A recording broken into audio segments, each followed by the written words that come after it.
Hi, I'm Jim Fausone. You can't tell because I'm masked up. I'm Jim Fausone with Legal Help for Veterans, one of the attorneys here at the firm that does veterans disability work. And we're bringing you 4 minutes for legal help for veterans. Just a few ideas, some things you need to know this week. First, I'm starting with this because the VA is now bringing out its ideas on how it's going to roll out the COVID vaccine. Just this week, we got a long, detailed COVID-19 planning document. We'll put a link to it below, but it explains a lot of the questions that veterans have been asking VA about COVID and should they take the vaccine. VA today just announced that there are 37 VA sites that will get the first doses of the vaccine. They're not in every state, it's not in every location. It's some of the bigger VA facilities, and it's facilities that also have maybe some relationship with long-term care facilities. So they're going to try to get the vaccines out to VA healthcare providers first, then those in VA long-term healthcare facilities, before it'll ever get to us normal veterans. So don't get discouraged if you think you could walk in tomorrow because it's now rolled out at VA that you could get a vaccine and they tell you no. It won't work that way. So be patient, keep asking questions, stay informed, but it's really going to be important that everybody get their vaccine to beat back this virus. And when appropriate, mask up and social distance. Now let me have you go to another issue I wanted to alert you to. It's been in the news, you've probably read about it. As we move into the Biden administration, he's identified his Secretary of the VA. There's a little bit of controversy over this appointment because Mr. McDonough is not a veteran. He does not have health care experience. He's not a doctor.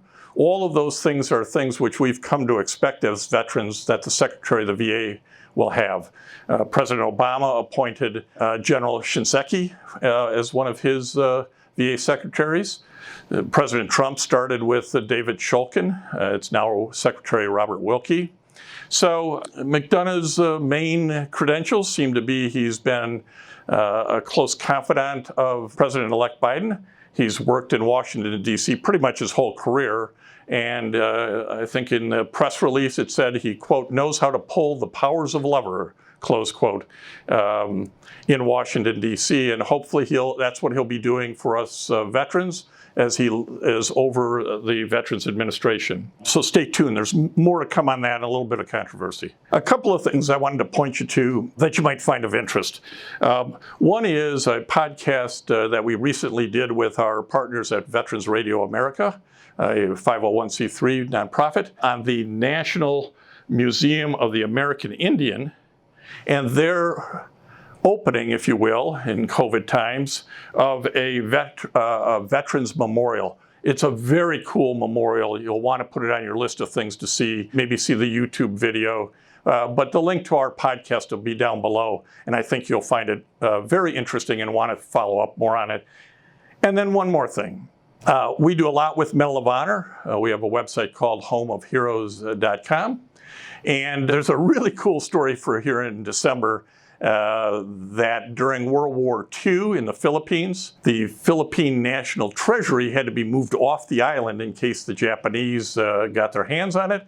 And that a vast amount of gold and silver coins were snuck out of Manila, put on a submarine for safekeeping, and taken out into the ocean so that it couldn't ultimately fall into the hands of the enemy. Ultimately, it made its way back to the United States and then was given back to the island of the Philippines after the war. But you ought to listen to the story, and Frank Fenno received the Medal of Honor for the work that was done in this covert operation on the USS Trout. So if you're looking for something interesting to learn, both of those things I think will be real interesting. And we look forward to the next time you're back on 4 Minutes with Legal Help for Veterans.